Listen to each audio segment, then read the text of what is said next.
For those of you who aren't familiar, the green circle in the middle is where we cover, and kids from any area within that 6690 area in central and southeastern Ohio are what we're dealing with as far as outbounds and inbounds. Okay, any of the clubs in there. There's 59 clubs within 6690 that we're in contact with if they're wanting to be involved in youth exchange. It covers from that area, in small area in Canada, all the way down to the South Carolina border. Okay, that's what we refer to as the multi-district or a mega district. So when I refer to, I think later in this presentation, I'll refer to Otterbein. That's a weekend where everybody from that entire district gets together at Otterbein University, and that's a mandatory weekend for outbounds prior to their exchange year starting. Okay. Club participation. I get this question a lot in the sense of, well, how do we get involved, or what can we do, and how much is it? You can sponsor a kid. So it costs the club nothing to sponsor a kid. You're signing off on some forms. Steve Osborne has been extremely helpful in getting forms signed and things like that for our daughters.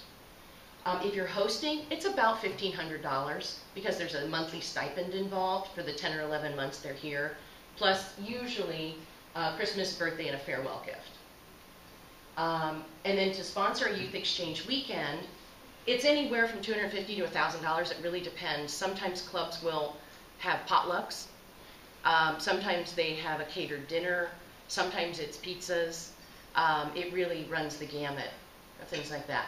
Currently, I'm coordinating all of the weekends. And I know last year, Steve was kind enough to help us with the, and in your club, help us with the December meeting, which is when we held the actual interviews for outbounds going this fall. Okay.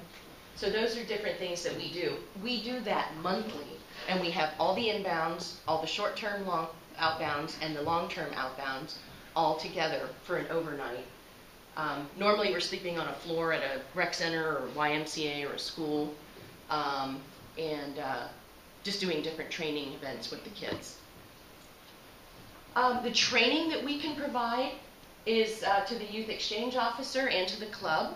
One of the things I'm doing here is just making sure everybody's comfortable with what we're doing and knowledgeable about it. We do, throughout the 10, 11 months that the kids are doing their prep year, before they go, we do 4 different parent orientations as well. Trying to just keep them, they're not overnight. The parents don't have to come and sleep on the floor. But it gives them a lot of information, a lot more comfort level with regard to the program.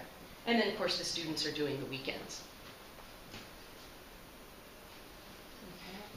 Club process. Some of the clubs I meet with aren't involved in youth exchange, and they don't know how to get involved. It really starts with designating a youth exchange officer. Okay, and in my experience, it's always been Steve, so I'm not sure if that's changed or not, but still? Okay.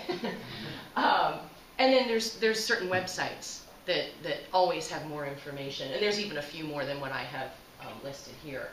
But we try not to overwhelm people with too much detail. Okay. As far as recruiting local students, a lot of it's word of mouth.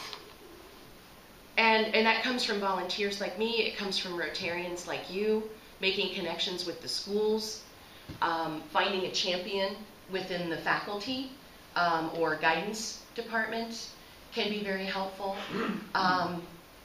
This has the opportunity to really change someone's life and give them something different than just the typical standard high school experience.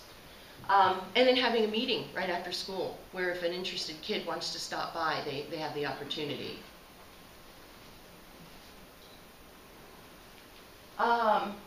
One of the questions I get is, can Rotarians' children participate? And yes, they can. My father was a charter Rotarian in a Dayton area club, and he came home. I was supposed to go to Mexico for a week with my high school Spanish club, and I ended up spending 6 weeks down there through Rotary instead. And that's what sort of got the whole thing rolling.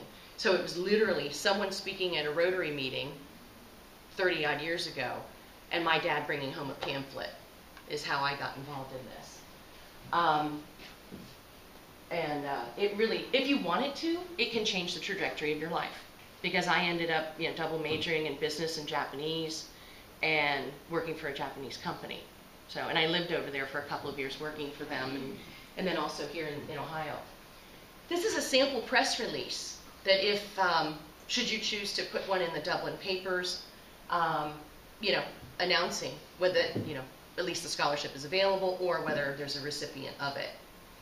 Okay. And in this particular year, Dublin A.M. is sponsoring Logan. Last year, 3 Jerome students went abroad. All 3 happened to be from Jerome, and that was long term. And 2 of them were sponsored by Dublin A.M. and 1 by Dublin Worthington.